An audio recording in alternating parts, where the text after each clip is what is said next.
Depuis maintenant 2 ans, notre région, comme notre pays, vit une crise sécuritaire marquée par des attaques terroristes qui ont obligé de très nombreuses populations à fuir leur village, à se mettre à l'abri et en se réfugiant dans les villes et les villages où il y a un peu plus un système de sécurité, notamment à Kaya.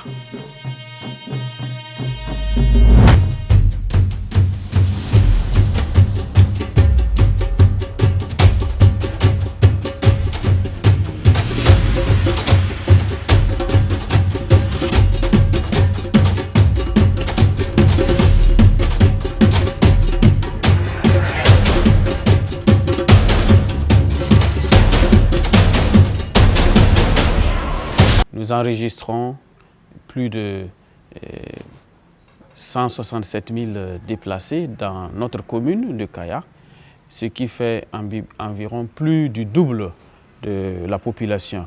Ce que la mairie de Kaya peut faire, c'est d'abord les accueillir pour que, comme il n'y a pas un camp, on essaie de trouver, d'orienter chacun pour qu'il ait un logement d'abord où il doit s'installer. Et après s'être installé maintenant, nous, on les recense.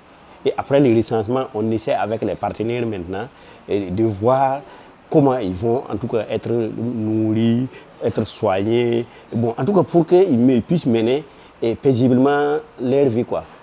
Ce qui naturellement change nos planifications stratégiques, nos actions et bien sûr nos priorités.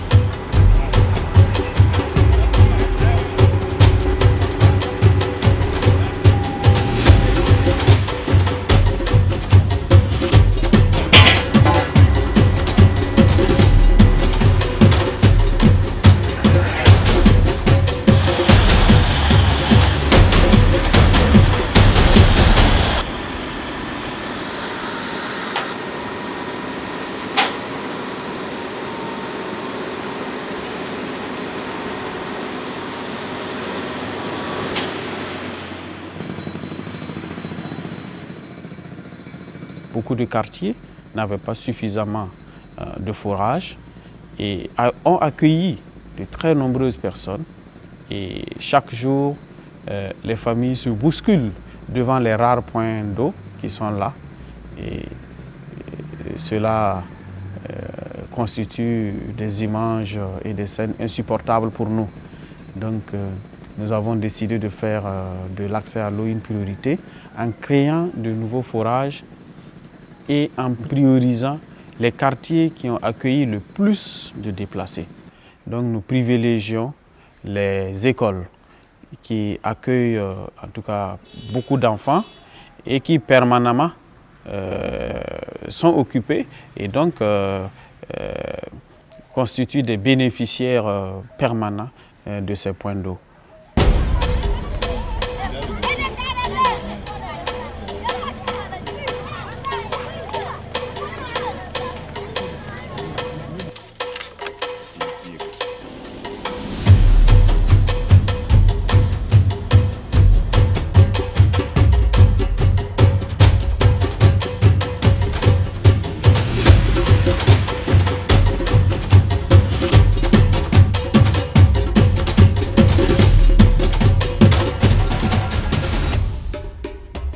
Notre école a enregistré près de 300 élèves déplacés.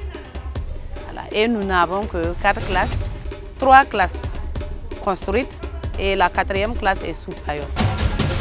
On n'arrive pas à intégrer tous ces 300 élèves-là dans nos salles de classe par manque de place. Il y a même la place même pour accorder aux élèves qui viennent, qui sont déplacés là, donc c'est un peu difficile. Ce n'est que dans ces derniers moments que le gouvernement a favorisé les élèves du primaire en disant de les recevoir quel que soit le nombre, il n'y a pas de problème. Mais c'est du secondaire, en tout cas, c'est pas facile d'abord. Chaque matin, même l'eau pour effacer le tableau, il faut vraiment aller faire une longue distance pour avoir cette eau-là. Le forage là, va vraiment soulager les élèves.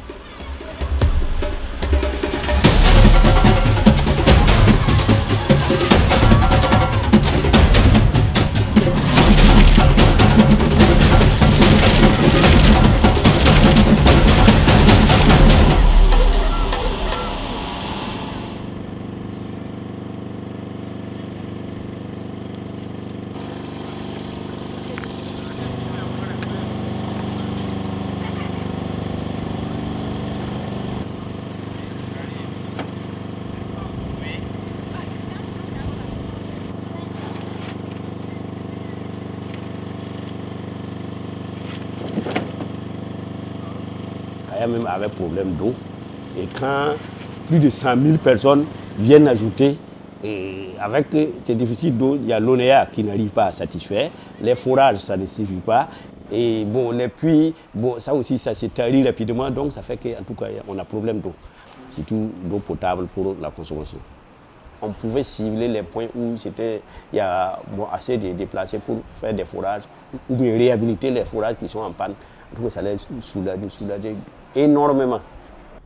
Ça va non seulement lutter contre les maladies et contre l'absence d'hygiène, puisque l'eau, c'est la vie. Il est intéressant d'envoyer des échantillons d'eau avant la consommation parce que c'est le premier pas. Et dès qu'on connaît l'identité de l'eau que vous buvez là, vous êtes sauvé.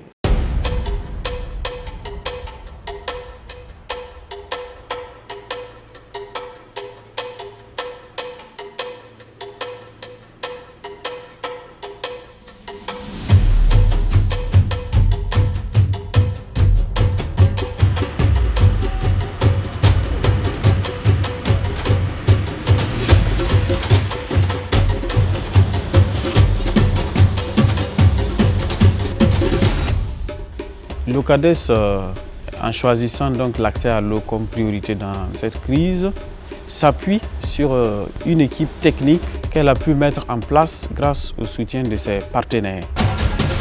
Donc un atelier de fourrage, génie hydraulique, et de fourreurs, de machinistes, de conducteurs spécialisés dans le domaine, de capacités opérationnelles et techniques pour réaliser des fourrages à moindre coût.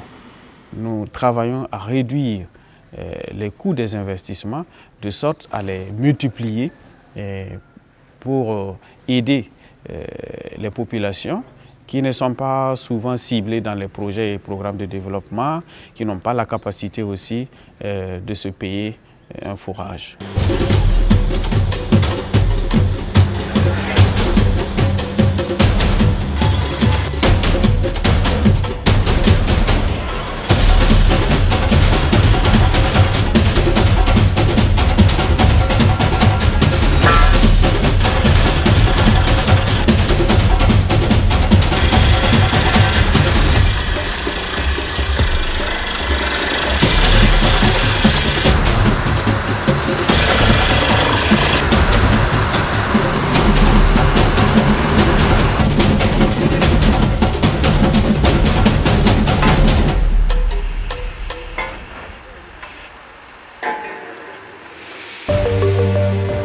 Nous, population marquée et touchée de plein fouet par cette grave crise sécuritaire et surtout humanitaire, lançons un appel pour que une réelle et vive solidarité règne en faveur des populations victimes de ces crises et pour que aussi s'arrête le crépitement des armes, cette haine de l'homme contre l'homme, ces violences qui ne s'expliquent pas, afin que nos populations puissent retrouver leur calme et puissent vivre dans la tranquillité, puissent s'épanouir.